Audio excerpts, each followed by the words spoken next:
Magandang hapon po. Patay sa pananaksak ng isang babaeng college student sa Sibonga, Cebu. Suspect ang kanyang dating nobyo na kapwa college student. Tinitignan ko ang krimen ay dahil ayaw makipagbalikan ng biktima. Nakatutok si Femari Dumabok mula sa GMA Regional TV. Duguan ng 21 anyos na estudyanteng si Risa nang makita siya ng mga otoridad sa kanyang silid sa Barangay Poblasyon, Sibonga, Cebu. Pinagsasaksak ang biktima. Suspect ang kanyang dating nobyo na isa ring college student. Ayon sa pulisya, 4 na taon naging magkasintahan ang biktima at ang suspect.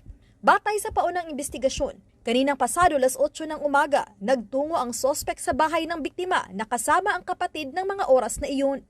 Nang lumabas ang kapatid ng biktima, ikinandado ng suspect ang silid. Hindi agad nabuksan ng kapatid ang silid dahil kinailangan pang hanapin ang susi.